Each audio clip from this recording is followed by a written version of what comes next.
Hello, everyone, and welcome to the Canadian Electricity Association's Conversation webinar series. My name is Farhan Mirza, and I'm pleased to be your host for today's webinar. The CEA is the voice of the electricity industry in Canada. I'd like to begin by acknowledging that on the land that I'm broadcasting you from today is the land of the traditional unceded territory of the Algonquin and Nishnawbe people.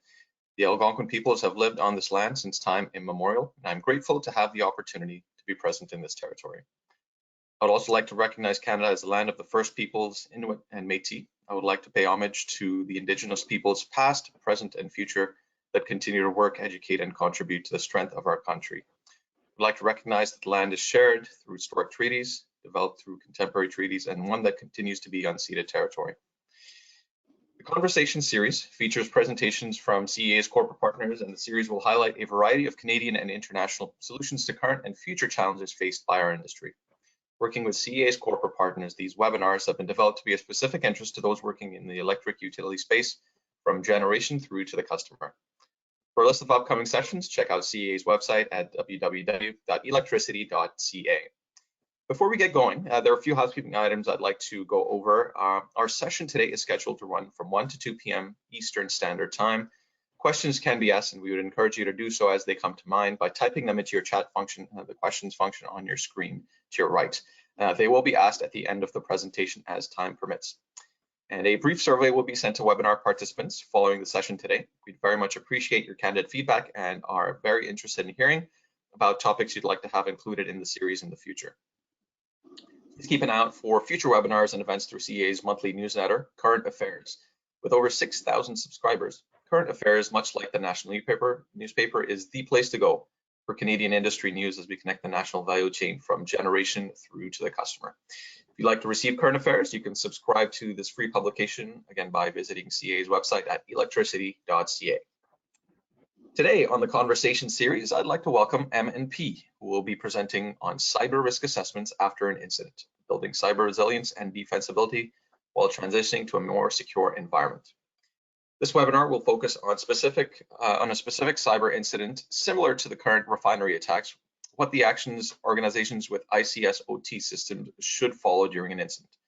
More critically, this discussion will focus on actions often overlooked after an initial remediation, namely on ensuring the defensibility of organizations' actions and building in resiliency to protect the organization from future claims. We will also cover aspects of insurance, legal counsel, regulatory reporting, trending attacks of the threat actors, and the uncommon vulnerabilities that M&P has observed with the ICS OT environments during red team and other physical and electronic assessments. To take us through today's session, I would like to welcome from M&P Christopher Law, Partner, National Cyber Incident Management and Offensive Security Leader. Chris, welcome to the Conversation series, and I will now turn the webinar over to you. Great, thank you, Farhan, and thank you, everyone. Thank you for the association for allowing us the opportunity to chat with everyone. So a brief introduction of ourselves and our team. So with us, we have myself, Chris Law. I lead the current National Incident Management and Offensive Security Group for M&P. And with that, what that is responsible for is handling all the incident managements for our clients across Canada. And in addition to that, we also perform a number of the typical red teaming, penetration testing, and those sort of forensics works within our group here. With me, I have Andre Sukram. He will be helping me in the background answer your questions. Sam, unfortunately, is not able to join us today because of the fact that there are so many incidents going on right now that he's actually in the field, and more on that later. So prior to myself joining M&P, I was, for the last 5 years, I was the Western Canadian Incident Response Leader for Deloitte Canada. In my experience really is focusing on providing yourself sort of the true insight as to what happens during an incident and after an incident. As you know, we were there handling a lot of the critical infrastructure organizations, transportation and municipality issues that came up in the instance you may have heard of. M&P itself, it is a Canadian-made full-service IR provider. We have investigation forensic labs in Calgary and Toronto. We also have dark web monitoring facilities, as well as insurance advisory. We have also remediation and privacy advisory. And through various partnerships, we can also provide cyber legal counsel. So a quick agenda for today. Obviously, we want to give you a quick primer on what we're seeing for the current cyber threats that are affecting the critical infrastructure organizations. I want to sort of take you through a 10-step plan. What happens after incident? And we want to sort of pivot over to the cyber insurance areas, as well as making sure that we don't forget about the human element. Of course, finally, want to stress the importance of building in the resilience. Yes, we had an incident. We've learned from it, we recovered, but we now need to deal with what happens to our organization after that, meaning not just the 3 weeks or 4 weeks after, but the months and years following. So on that note, how are they attacking us? This is nothing new. We kind of know that obviously with compromised credentials, we're used to seeing that our weak passwords are a way in, 19% there. Cloud configuration, we all are moving to the cloud, and with that, we sometimes put too much trust in some of the cloud service providers, whether they're large, financial organizations like SAP, or maybe they're ones like AWS, Azure, and Google.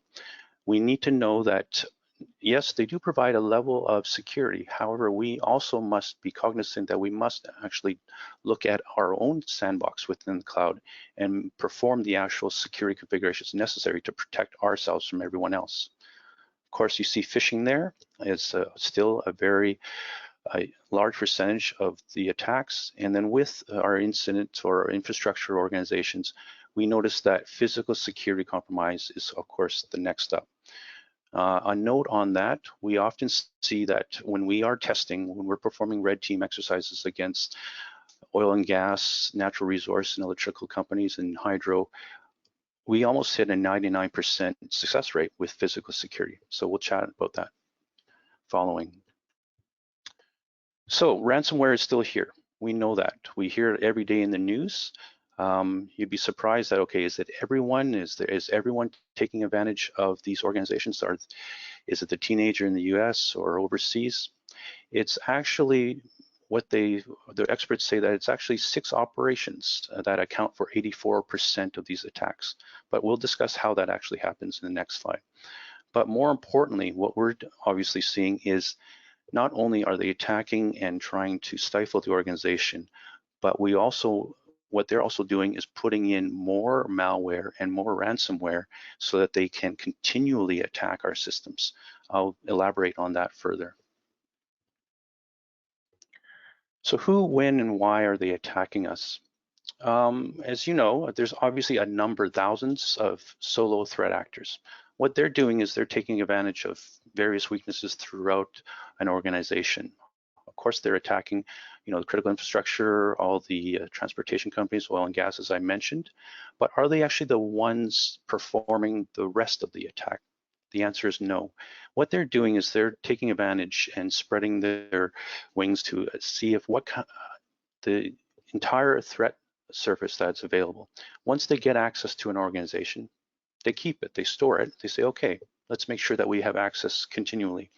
And then later on, it could be a matter of time where they get on to the dark web and other sites and say, hey, we have access to XYZ organization or XYZ Water Co. or XYZ Electrical Co. And then say, okay, what will you give me in return for that access? And of course, some exchange is made of whatever. And then these more sophisticated groups, the 6 that we mentioned before, are responsible for the majority of the malware and the dealings with the ransomware that you hear about in the news, the extortion and the transactions. And I know that the long weekend is coming up, but unfortunately, that is the worst time. I actually dread long weekends, not because I don't get the time off, but more unfortunately, the fact is that with long weekends, Fridays, check runs, that's when the threat actors threaten us the most. They know our business often better than us. So really, it's important to make sure that we're aware of that. At the same time, we understand that it's the wide area of hackers that contribute their access of your organization to these a smaller group of 6 or so groups, and then that's when they attack at a specific time. Okay. Now you've heard about all the headlines. We've seen it every day. You know, of course, I just put up JPS there. They're all basically sort of focused on perhaps worldwide attacks. In the States, we hear about that the most. But really, the threat is also real here in Canada. Now, where does the threats come from? Of course, the third-party cloud. It may not be us. It may, you know, we may have our entire infrastructure pretty locked down. But unfortunately, as soon as we sign up a partner or a third party that has to have access, whether it's a financial system, whether it's, you know, a third party provider that, you know, HVAC and the usual things like that, or it could be a nation state. Of course, our critical infrastructure is a primary attack for nation states, so we have to understand that. And then, of course, the typical malicious employee, that does still happen. And of course, as I mentioned, the non-organized hacker, basically just looking for access to anywhere and everywhere, throwing a casting a wide net and seeing what kind of access and vulnerabilities they can take advantage of, and then upsell their access to these more sophisticated groups. Now, going back to what I mentioned, when I mentioned the threat is real here in Canada, what I mean is that JBS, you've heard it in the news, they paid 11 million US. In the month of June, I myself and the team here have been dealing with clients that have already paid nearly 6.5 million in Canada of ransomware. So of course it's not announced, it's all very privileged and confidential, but it's happening everywhere and the amounts are high, okay? So ransomware payments are declining. Yeah, it might just go in conflict with what I just mentioned, but what we're seeing is that although there's much more ransomware demands, the actual amount that clients are agreeing to pay is falling. Why? Because before, these groups wanted to make sure that, you know, people would pay them, so they would honor and provide either the destruction of the stolen data or return of the stolen data. Now what we're seeing is a lot more are saying, okay, we'll take your money, we'll give you back your data, but at the same time, then we're re-releasing it or selling that data again. And so more and more companies are saying, no, we're not going to pay. We're going to try to recover from backups and use the money to hopefully reconcile with our clients and our affected users, okay? But still, the request for additional ransom demands is rising. So once they take advantage of you the first time, they'll keep on trying to ask for more for the rest of the data. This slide also shows that of course, ransomware payments, we're still agreeing to pay around 33 to 34%. That hasn't changed. But you'll notice here that the 32% where the paid additional ransom demands and eventually got their access, that's increased from the 22 that never got access. So they're trying to say, okay, we will give you access to your data. But what this unfortunately doesn't show is the fact that you'll get access back, but they'll try to take advantage and extort you again in the future. And this is a key part of this seminar, which I want to bring to light with more on that later. So what are we seeing in the field? Andre's team, from their studies, from the red teamings and investigations that they're doing, they're seeing the usual thing, whether it's an IT or OT environment. We're seeing the very same things that had happened, meaning, of course, patch management. We're seeing the network segmentation. Now, we won't get into the whole discussion of whether or not IT and OT networks should be completely segregated. We can go on for hours for that. But you know, that being said, still, it's important to make sure that although I know that organizations are starting to merge the two with hopefully layered security in place, we're still seeing a number of issues around there. Of course, the lack of hardening and building standards with the various devices on each of the networks. But more importantly, as I mentioned before, the physical access.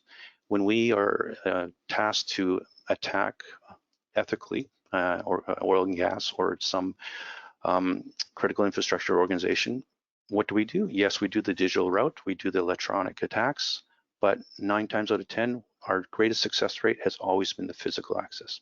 It is so easy to social engineer ourselves onto a branch site, onto a mining site, onto a facility, waterworks, So we need to make sure that we pay attention not only to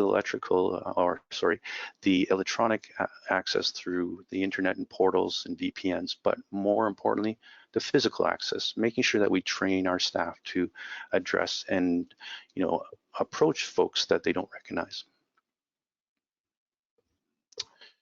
So we've been hacked. What do? Of course, stressful. We swear, we jump up and down, we curse. But of course, dealing with this, we always have to make sure we stay calm. You're not alone. You won't be. Everyone else has been, whether they like to admit it or not. So what we want to do is just take you through a quick 10-step plan. Wanted to just focus on the key messaging and provide sort of what we've seen in the field, what we've seen during our engagements, so that you can understand that, okay, there are things, it's not as technical. I want to make sure that we understand all the human elements when you were dealing with an incident. First thing, is everyone present and do they know their roles? Hopefully they do. One thing we want to always stress, it's not just an IT problem. Every single person in the organization, whether it be retail or electrical or water or any kind of oil and gas company, we each have a role, even if it is not doing anything, locking down your laptop, going home and not discussing anything about the incident. Others will have obviously more to do. They would need to make sure that they get organized, they understand what they have to do and feed the information up to the various teams. The key here is making sure that it's not just leaving it to IT. The CEO, everyone else has a role to play, especially in the communication side of things. And one thing I wanted to stress here was make sure to not hesitate to call on vendors, partners, and experts. Sometimes we say, okay, we can solve the problem ourselves. Usually we've seen more often than not, they've done more damage trying to solve the problem themselves when the vendor and the experts come and say, well, we could have done that and it would save you X amount of effort and cycles and so on. So make sure that we understand that we have to call our vendors, our experts, but make sure that we have a plan to do so. And of course, I'll always stress this throughout, we must practice this. We don't want to learn this the first time when we have an incident. Okay. Number 2, have we engaged external counsel? Very important. It sounds pretty obvious when we're dealing with something that can obviously affect the reputation as well as have legal implications later on through various claims from our clients and customers. We need to ensure that we have external counsel. And obviously, many of you know that this is for privilege. With that, you'd be surprised, even the most largest organizations may not understand that. We personally have had to explain to a very large, let's say, governmental agency that has recently been had some issues saying that yes, you do need a lawyer, and you do need to make sure that we work with them and we report up to them. Now, what does that look like? What does that model? A lot of people ask me what that model looks like, and what it means is that everyone, all the various experts, the teams, the third parties, even their organizations, IT, we can all work together to obviously do the various investigation and tasks surrounding an incident. However, all the conclusions, the summaries, all that has to be filtered up to a single source, usually the incident commander or the incident leader, and that person or persons will have to feed that directly to external counsel so they can vet the information so that they can protect the organization while this is happening. Okay. Of course, the next big question, as we mentioned, is do we have cyber insurance? I'm sure most of the organizations do, but there's a whole lot of aspects behind insurance itself, and it's changing right now. Given the amount of payouts, the amount of ransomware that's being paid, it's having an adverse effect on the cyber insurance market right now. So what are we seeing in terms of coverage and trends? Of course, we have to understand there are various aspects of your insurance policy. If you actually have cyber insurance, you'll notice that you may have some amounts, whatever, millions of dollars, and versus for incident response. What does that cover? It covers legals, it covers forensics, it covers the investigations, the notification, the usual credit monitoring, public relations, all those costs. And then of course you have first party insurance, which is the extortion aspect. That means the payment, the business interruption, all that stuff that is more, shall we say, intangible. How much does it cost to restore that? Of course, a third party, that means everything that has obviously affected our clients, our customers, and of course the class action lawsuits that may come up after an incident for your organization. And then more importantly, a lot of times we see this in the US and it's growing here. We see a lot of the directors and officers of the organization requesting and needing D&O insurance, because they do, as directors and officers, they do have a duty of care to ensure that they secure the data that's entrusted to them. So even if it's outsourced to a third party, they need to be covered, because we're seeing lawsuits directly against them personally, and unfortunately against their houses, their homes, and so on and so forth. So important to know that we make sure that we investigate the options for directors and officers of our company and make sure they have that coverage.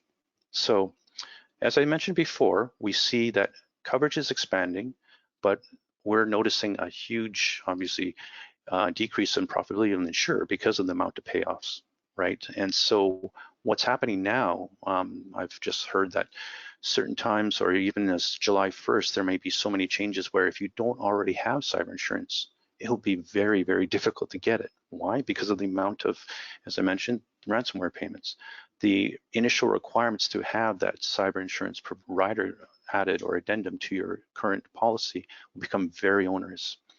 And more importantly, if you do have cyber insurance already, we need to make sure that we are clearly understanding how we engage and make the claim, the reporting requirements, the fine print. We need to make sure that we understand that, because we have actually in real life experienced that very same issue where they did have cyber insurance. We proceeded as such, saying that, okay, we're going to help, we're going to do all these wonderful things. The organization said, great. The issue was there's a clause in that says you must report the incident to them within 24 hours. They failed to do so before they even called others, experts, and so on. Because of that, the entire claim was null and void. So make sure that we understand the fine print. So other questions we have to ask ourselves in regards to insurance. What's our risk tolerance? What legislation and regulatory controls do we need to understand? Of course, what is our data retention? What are we saving? Are we saving personal information? Are we not? What's the sensitivity? And of course, what is the potential for an incident to put actually human lives? Will we have issues where if systems go down, will human lives be put in danger? We need to make sure that we have adequate coverage for that.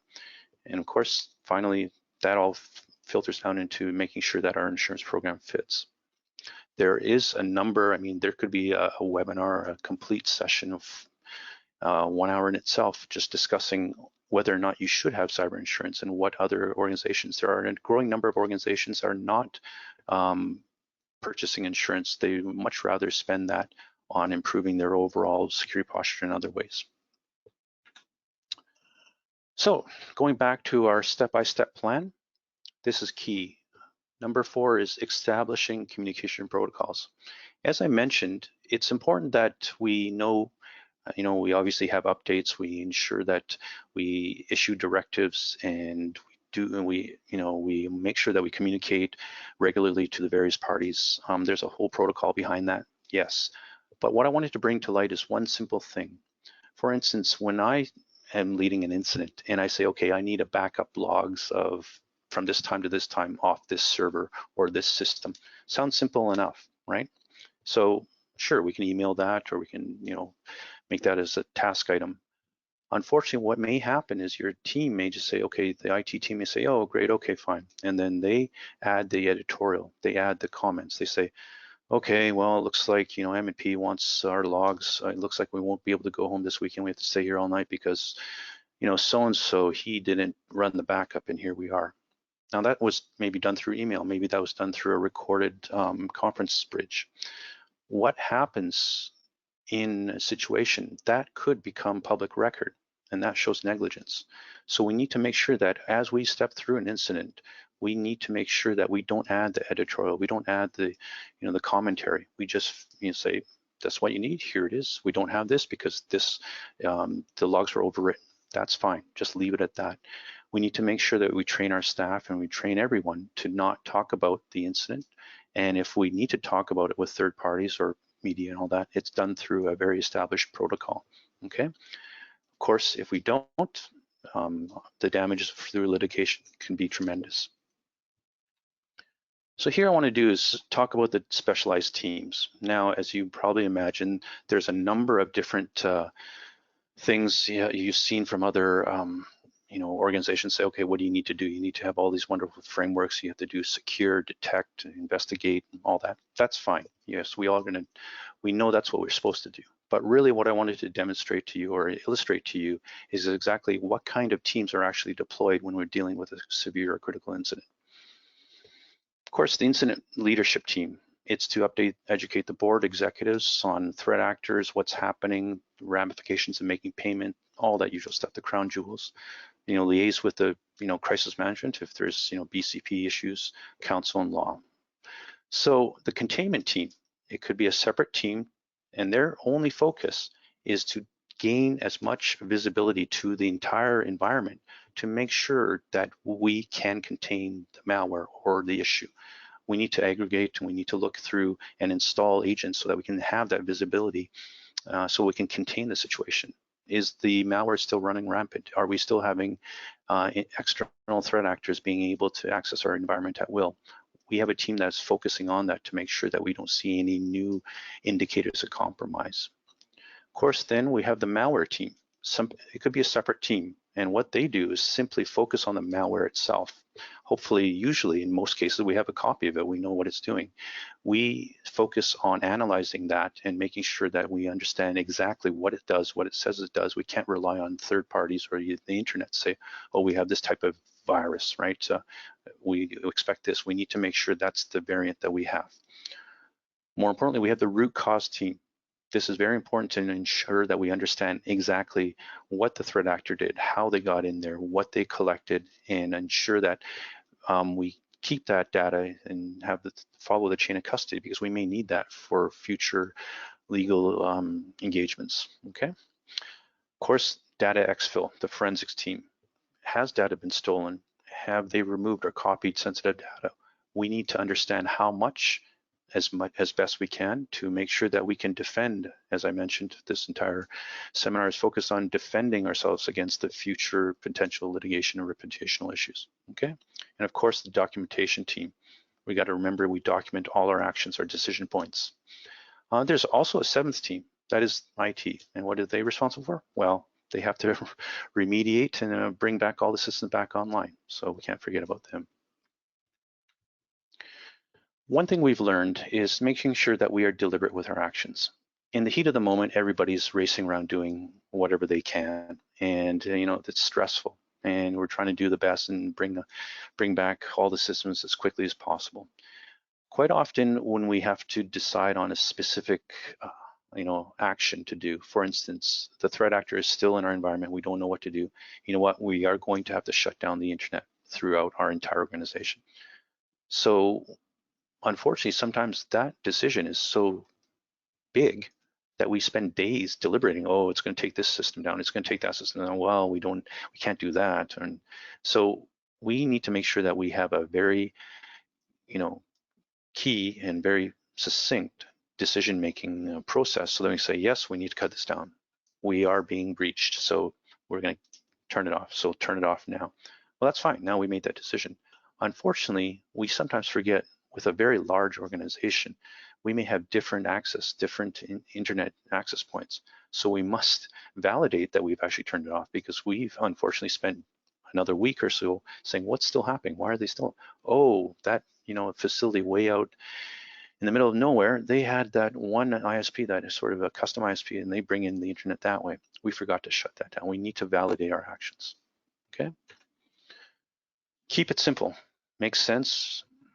Seems pretty obvious, but especially when we were dealing with oil and gas incident, many facilities throughout the province, and said, okay, what's the best way to collect that data?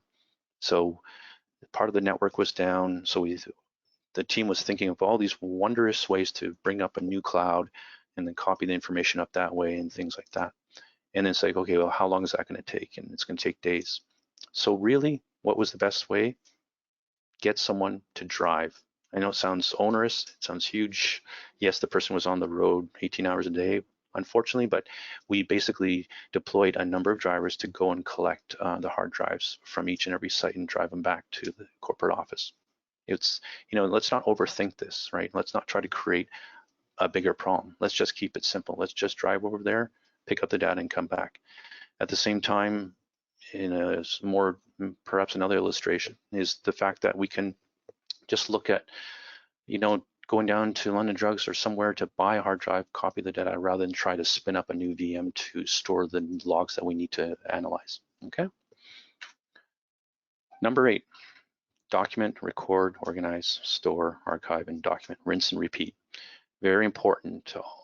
As I mentioned, sometimes in certain situations, this may become a matter of record. So we need to make sure that we thoroughly document and organize our information, what we've done, why we've done it.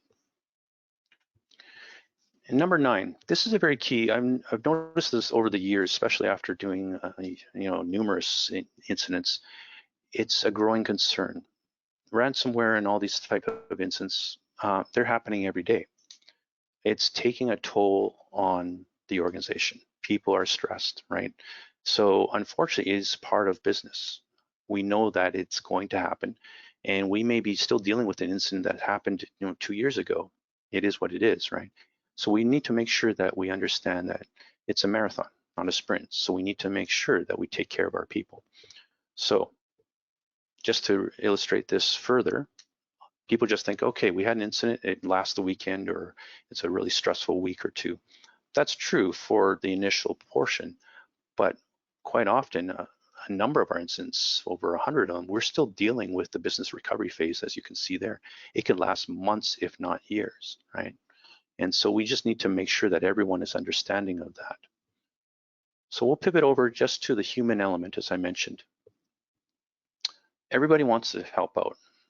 Stress is real. We don't want everyone to be a hero, right? As we get, as we have an issue, we stay up, 18, 20 hours thinking, okay, we got to make this work. We've obviously seen a lot of poor decisions, mistakes by critical key resources. And so the person, the Unix administrator or whoever, they need their rests. He or she force them to take the break, get the second shift in, or just say, look, you've done your best, thank you, get some rest, it's better.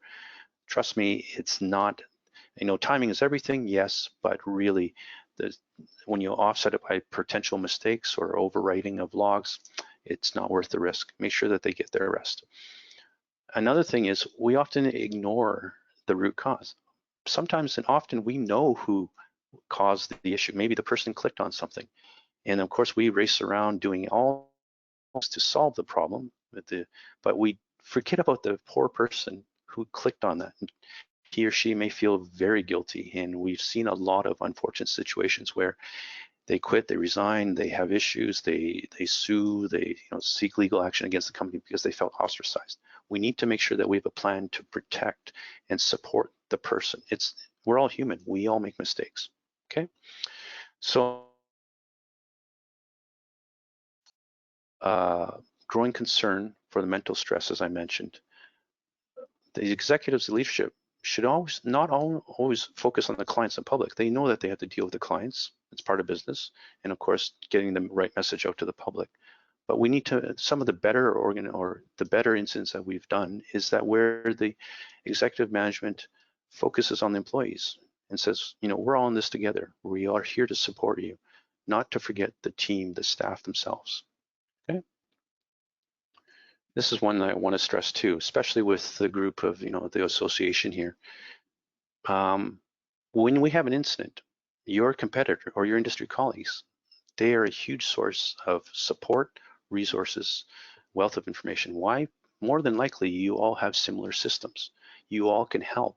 When we're doing a number of, say, a very critical transportation company, a competitor transportation company offered, carryover services, all that other services, because they know that during an incident, it could happen to them. And they would like, professional courtesy to be extended. So don't forget about your competitors. They will come running and help. I've seen that happen And it's, it's surprising, but at the same time, they know that when stuff happens, they may be next. So as a cooperative, cohesive body such as CEA, we need to understand, maybe we should set up, protocols where we can, share information securely, and of course, under legal privilege and under guidance of counsel. We need to do that to help facilitate dealing with prolonged or a very sophisticated attack that affects us all, okay? Again, also making sure that we don't keep the regulatory and privacy organizations at bay. We don't ignore them. We spend the time now, we'll call it peacetime, to make sure that we take care of them, understand that, set expectations, and be very supportive and build that trust so that when something does happen, they understand who they're dealing with, okay? So, number 10, finally, understand that unfortunately dealing with incidents, it's part of normal business operations. So what do we need to do to make sure that we build resiliency and defensibility? Okay, this is a typical slide. You've seen this from all sorts of consulting organizations. It has different variations: identify, protect, respond, recover, protect your crown jewels. That's great. I mean, yes, this is true. We must do this. I'm sure all of us have already done this to some degree. And then we also have to build in the risk. Do we manage the risk profiles, understand the residual risks? Okay, yes, we'll do that. That's all great. But what I really want to get to is what really saves the organization or destroys us. People ask me all the time, what's the one or two things we can do, Chris? Number one, backups. Sounds simple enough. It's the most boring IT operation ever.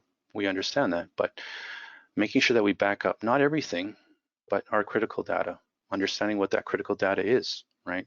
Testing our backups, probably the second most boring thing ever in IT.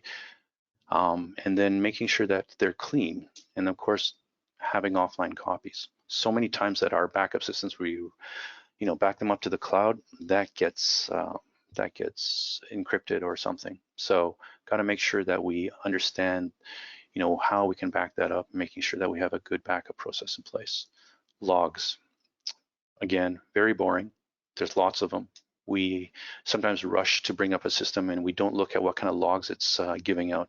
We need to make sure that we optimize and validate. Why? Because the logs are the number one thing that we go to when there's an incident. We need to look at what the threat actor has done, where they have traveled to, right? And if you don't have proper logs, or the logs get overwritten for some reason because we didn't set it up initially properly, and it gets overwritten in a day versus 3 weeks, then we have issues.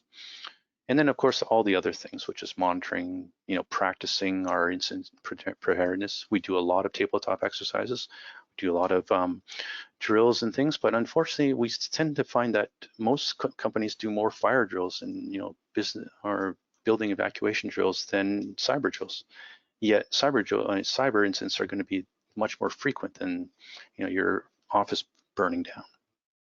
Of course, keeping things offline. Even the biggest companies we've seen, they think that, okay, we'll keep all our critical stuff on various places throughout. What if it all is offline? What if it's not accessible? No one thought about copying it to a safe or copying it to a USB and putting it in a safe, unfortunately. And then finally, staff training. Your front line, it is making sure that your staff can add to that layer of security, okay? So finally, this is what I wanted to stress the most, and that is we've talked all about the incident itself, and we talked about how, all the steps we have to take for an incident and dealing with an incident. But what we're seeing now the incident is over, is it really over? We need to make sure that we protect our organization against the incident, meaning that we need to almost record and archive everything that we did with that incident. Why? Because once we know, or a threat actor or any of the customers, what we're seeing is a trend where a customer says, oh, I know this electrical company has been breached, so I'm going to put some information. I'm going to scan my bill, my electrical bill, and just put it up on the dark web or our marketplace site and say, hey, my information's out there. I'm going to sue you because you had a breach and my personal information is out there. It's a false claim. We're seeing a ton of those happening right now. And if we're not prepared to say, no, that's not true. Why? Because we know our incident only covered, these level of customers or this bunch of customers, and you're not in that bunch. We can validate this. So therefore your claim is false. But if we don't, remember the incident, if we don't archive the information that we have, then we can't, it makes our defense of that claim much more difficult, okay? And of course, we need to make sure that we don't just forget about the incident itself. We know that, our information still might be out there, so we need to continually monitor so that when it does pop up for some reason, we need to be ready for that. Say, okay, 2 years from now, as I mentioned before, some of these ransomware or these threat actors, they either returned or supposedly returned or destroyed the information that they stole from you. But then they may have sold it to someone else, and then 2 months or 2 years later, they come back and say, hey, we're going to re-release it. And you're like, okay, it'd be nice to make sure that you're always monitoring for that. And then of course, making sure that we continually demonstrate how we've improved our organization and our environment to the various regulatory and privacy organizations.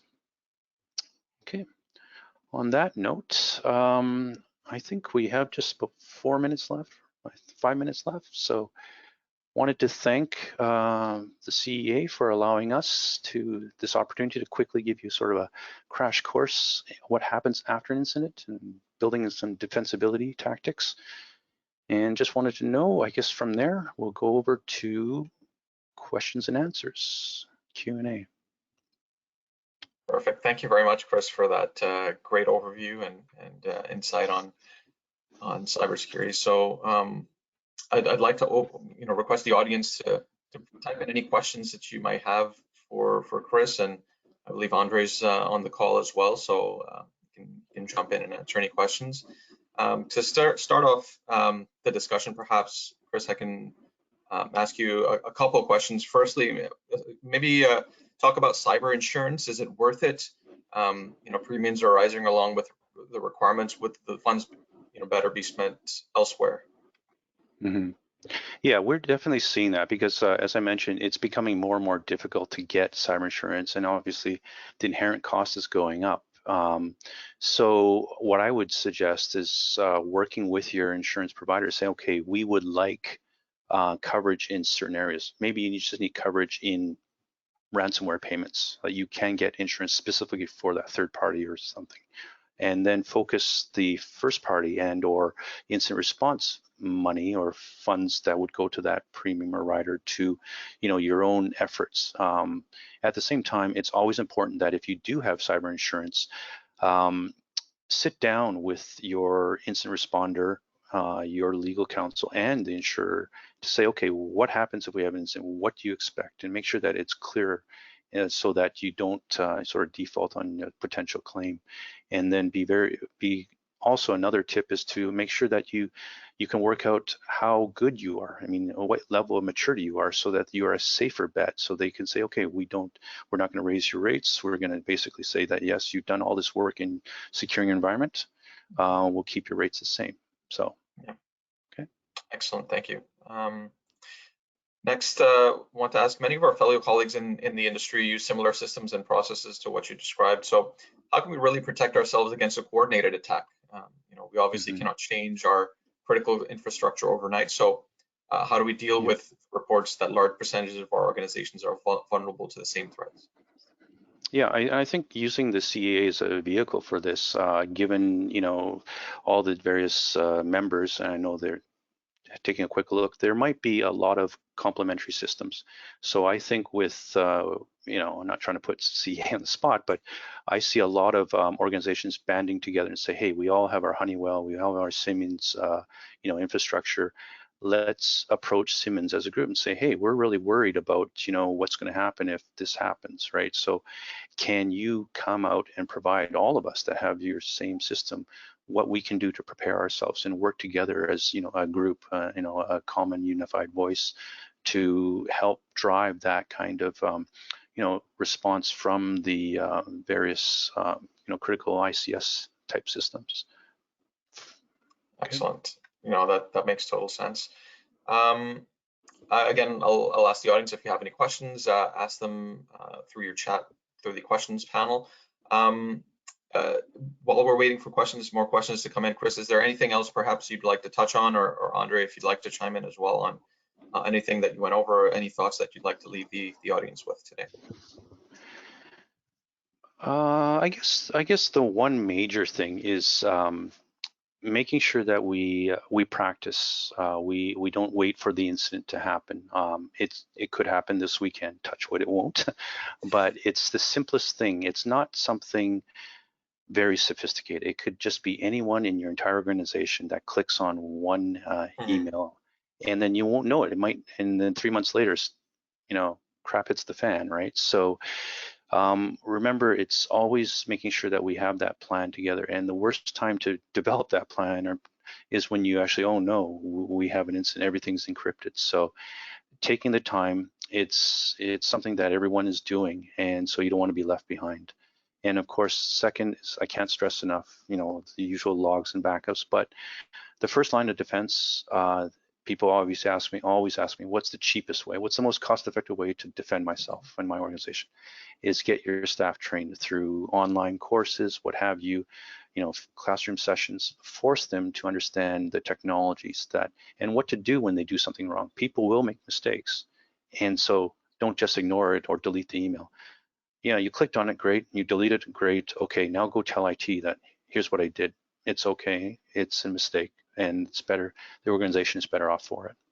Yeah, that's great advice. Yeah, always being prepared, and these things, attacks are getting more and more unique and creative, and harder to detect for laymen. So yeah, it's good advice for sure. So yeah, with that, I think we can conclude the webinar. I don't see any more questions, so I'd like to thank you, Chris, for taking the time to present, and MNP for partnering with us on this session. Before we let everybody go today, I'd like to request that you guys mark your calendars for our next webinars on July 8th. Plug and Drive will be joining us to showcase their online tool, Find Your EV Match, and how to help your customers understand the total cost of ownership. And after a brief summer break, we'll return to the conversation series on August 19th with Nisus Corporation, who's going to talk about copper naphthenate and how the leading replacement for chemicals improves ESG and sustainability. All of CEA's future events and webinars can be found in our monthly newsletter on current affairs, or you can go to the news and events section on our website, again, at electricity.ca. In closing, again, I'd like to thank MNP and Chris for joining us, and each of you for taking the time to attend the webinar. With that, we will conclude. Thank everybody for joining us, and stay safe. See you next time. Bye for now. Thank you. Thanks, everyone.